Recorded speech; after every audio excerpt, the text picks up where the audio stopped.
Little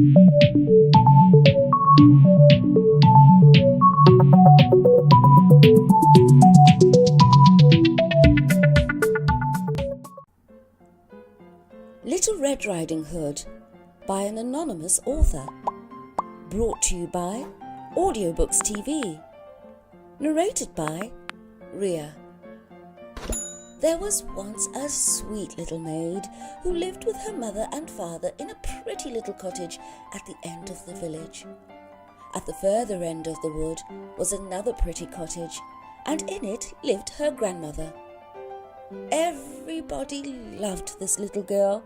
Her grandmother, perhaps, loved her most of all, and gave her a great many pretty things. Once she gave her a red cloak with a hood, which she always wore. So people called her Little Red Riding Hood.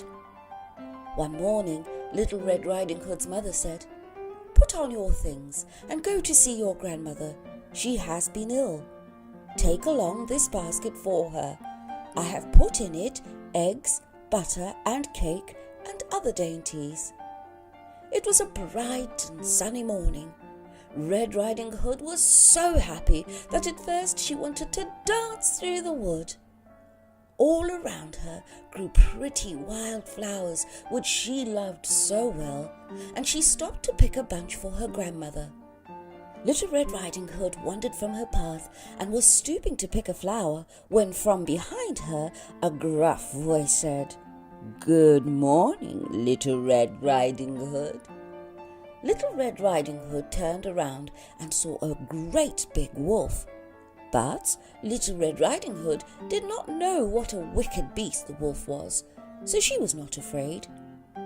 "What have you in that basket, Little Red Riding Hood?" "Eggs and butter and cake, Mr. Wolf." "Where are you going with them, Little Red Riding Hood?"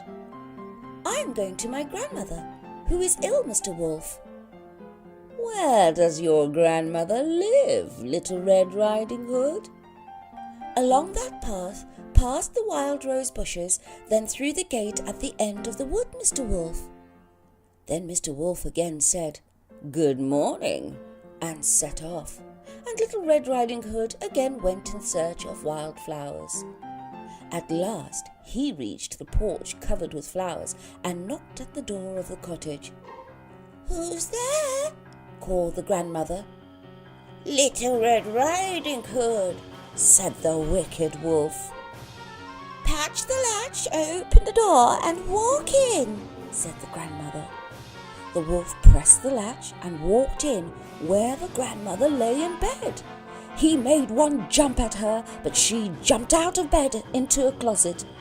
Then the wolf put on the cap which she had dropped and crept under the bedclothes. In a short while, Little Red Riding Hood knocked at the door and walked in, saying, "Good morning, grandmother. I have brought you eggs, butter and cake. And here is a bunch of flowers I gathered in the wood." As she came nearer the bed, she said, "What big ears you have, grandmother." "All the better to hear you with, my dear." "What big eyes you have, grandmother." "All the better to see you with, my dear." "But grandmother, what a big nose you have."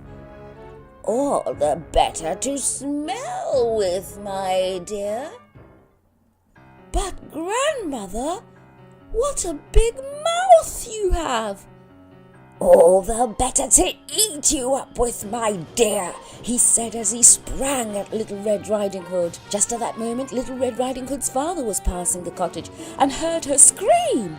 He rushed in with his axe and he chased Mr. Wolf away. He let grandmother out of the closet, and everybody was happy that Little Red Riding Hood and grandmother had both escaped the wolf. Then Little Red Riding Hood's father carried her home, and they lived happily ever after.